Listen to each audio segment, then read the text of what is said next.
जी फरमाइए। इस तारीखी में हमारे सामने एक आजाद अदलिया मौजूद है जो ऐसे मामला को इन्वेस्टिगेट कर रही है। और अगर आप पढ़ेंगे जो डिसीजन आया है मेमो गेट के कमीशन के ऊपर, जो डिटेल डिसीजन है, उसमें जस्टिस जवाद एस ख्वाजा ने जो कंकरिंग डिसीजन लिखा है वो पाकिस्तान के हिस्ट्री में एक बड़ा क्रूशल है, क्योंकि उन्होंने बेस किया है इसको आर्टिकल के 19A के ऊपर कि पाकिस्तान के शहरियों को यह हक हासिल है कि वो पाकिस्तानी हुकूमत के मामलात के बारे में इंफॉर्मेशन ले सकें, द राइट टू इंफॉर्मेशन। और जब इस तरह के मामलात हैं कि एक दूसरी हुकूमत को एक इंतहाई, और ये 19A आर्टिकल इंसर्ट किया है कॉन्स्टिट्यूशन में, उसी पार्लियामेंट में, उसी पार्लियामेंट ने, जिसको आप रबस्टन पार्लियामेंट कहते हैं, जिसको आप कहते हैं गैर फाल पार्लियामेंट कहते हैं, ये उसी पार्लियामेंट ने मैंने वोट डाला हुआ है। मोहतरमा आप ये नहीं, मैंने वोट डाला है 19A को, 19A में मैंने वोट डाला हुआ है अपने मेरे गुजरावाला के वोटरों के बिहार में मैंने वोट डाला अपनी पार्टी के बाद। लेकिन सवाल ये आपको जवाब देना पड़ेगा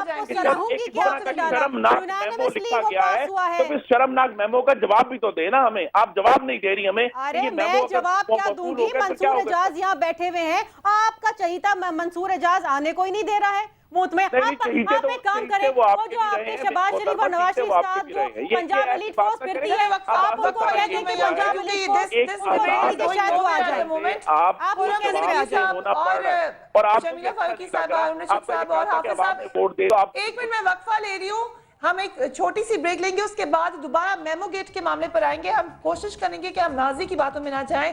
अभी ये मामला इंतहाई संगीन है, इसमें क्या नया नतीजा निकलेगा, वक्फे के बाद बात होगी। Keep watching news beat.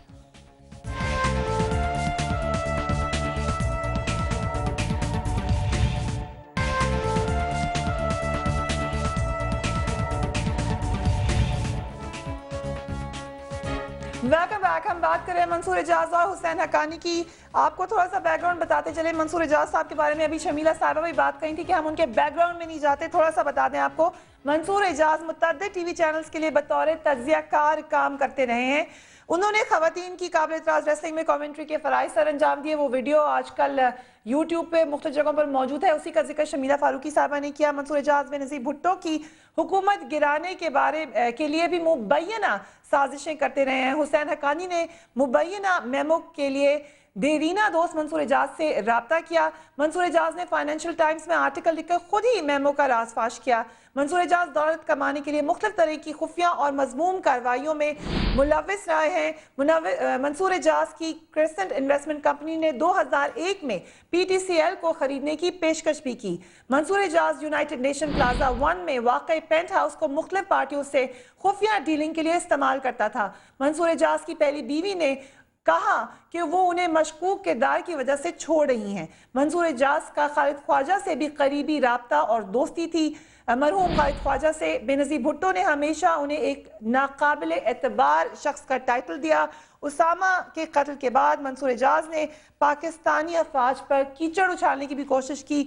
और हुसैन हक्कानी साहब के बारे में अगर आप जानना चाहें, बहुत सारी बातें मीडिया पर हो चुकी हैं, हम आपको फिर बैकग्राउंड दे देते हैं। हुसैन हक्कानी सहाफत से इक़्तिदार की गुलाम गर्दिशों में दाखिल हुए। हुसैन हक्कानी फौज के खिलाफ कहा जाता है किताब है, उसमें कुछ मवाद ऐसा है जिसको इंटरप्रेट किया जाता है कि वो फौज के खिलाफ एक किताब के राइटर हैं। हुसैन हक्कानी बेनज़ीर भुट्टो की जाली दस्तखत करके खत लिखने में मुबैना तौर पर कहा जाता है कि मुलविस रहे। हुसैन हक्कानी मुशर्रफ के करीब होने की भी मुबैना तौर पर कोशिशें करते रहे।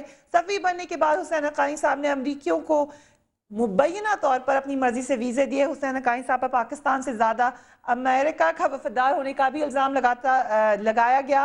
और हुसैन हक्कानी साहब पर साजिशों की वजह से ये भी इल्ज़ाम लगाया जाता है, और शेख रशीद साहब हमारे प्रोग्राम में बैठकर इल्ज़ाम लगा चुके हैं मुबैना तौर पर कि उन्हें सफ़ीर के ओहदे से जब श्रीलंका से हटाया गया था तो वहाँ पर भी कुछ ऐसा ही मामला था। दोबारा मैं चलूँगी हारून रशीद साहब के पास कि अगर आकर मंसूर एजाज साहब और भी नाम लेते हैं, और जैसा कि कहा जा रहा है कि और लोगों के नाम हैं इंक्वायरी में, गवर्नमेंट के कुछ सीनियर लोगों के नाम है, सदर साहब के कुछ करीबी लोगों के नाम हैं, तो फिर क्या होगा हारून साहब? देखिए, किसी का भी वो नाम लें, जब तक उसकी एविडेंस ना हो उसको कबूल नहीं किया जाएगा। और ये सुप्रीम कोर्ट है, कोई मजिस्ट्रेट की अदालत नहीं है। और मीडिया विजिलेंट है, कानून दान विजिलेंट हैं, सियासी जमातें देख रही हैं, सिविल सोसाइटी देख रही है, फाल तबकात मुतहर्रक हैं, सारी दुनिया का मीडिया देख रहा है। ये बहुत हाई प्रोफाइल केस है। हमें मालूम है कि दोनों मशकूक आदमी हैं, इन दो मशकूक आदमियों का राब्ता क्यों रहा, जरदारी साहब से उनकी मुलाकात क्यों हुई है एक बार। ये नहीं, हमारा मौजू सिर्फ एक है कि इस मामले में सच का सुराग लगाया जाए, इसके सिवा हमें इससे कुछ लेना देना नहीं है। ये दोनों आदमी जो हैं, इनका शुमार शरफा में नहीं किया जा सकता, इनको कोई जिम्मेदारी नहीं सौंपी जा सकती, ये साजिशों के लिए इस्तेमाल किए जा सकते हैं। इसलिए हर एक ने इन्हें डिस्कार्ड किया, एक दिन पीपल्स पार्टी भी इन्हें डिस्कार्ड करेगी। हर एक ने डिस्कार्ड किया और एक दिन पीपल्स पार्टी भी डिस्कार्ड करेगी। खुर्रम दस्तगीर साहब, मुझे ये बताइएगा कि कौन धमकियां दे रहा है इस वक्त? मंसूर एजाज साहब कह रहे हैं उनको धमकियां दी जा रही है, उनको डराया जा रहा है। अकरम शेख साहब कह रहे हैं उनके मौक्कल के ऊपर हर तरीके का प्रेशर दिया जा रहा है। और मैं आपको ये बात भी बताती चलूं यहाँ पर कि ऑफ रिकॉर्ड अकरम शेख साहब ये एक बात कह चुके हैं एक जगह पर कि अगर सेफ्टी को देखा जाए तो शायद मंसूर एजाज साहब को नहीं आना चाहिए था, मगर वो बज़िद हैं कि वो आएंगे, क्योंकि वो बज़िद हैं कि उनके पास जो मवाद है वो लोगों को पेश करना चाहते हैं। तो फिर कौन चाहता है कि वो यहाँ पर ना आए?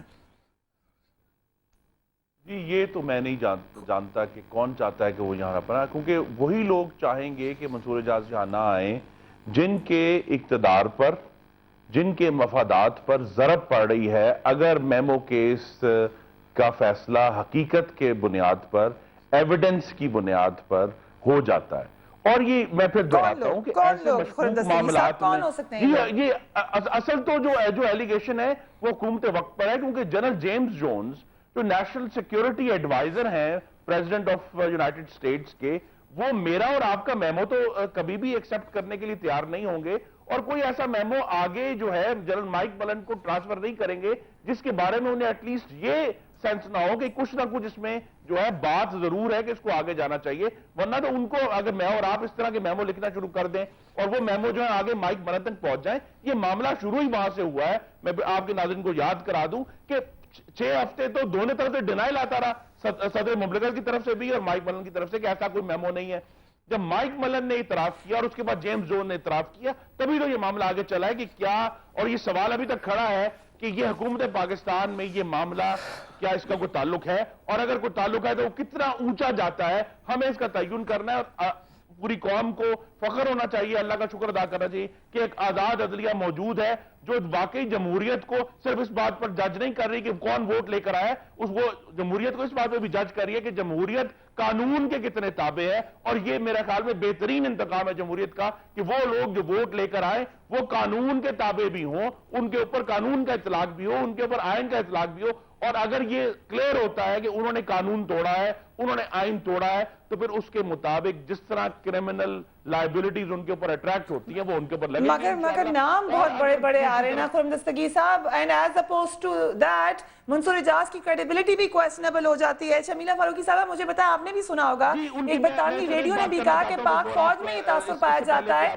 शर्मी साहब के जाएं कि मैं सिर्फ ये कहना जी चाहता फरमाइए कि उनकी जज सिर्फ उनकी जो भी क्रेडिबिलिटी है, और क्रेडिबिलिटी का आपने बड़ा अच्छा तज्जिया कर दिया दोनों साहिबान का, ये जज करना है, एडजुडिकेट होना है उन जजेस के सामने जो जुडिशल कमीशन में बैठे हुए हैं कि जो एविडेंस उनके सामने आ रही है वो क्रेडिबल नहीं, और उस एविडेंस की क्रेडिबिलिटी की बुनियाद पर फैसला होगा, लोगों की क्रेडिबिलिटी की बुनियाद पर फैसला नहीं होगा।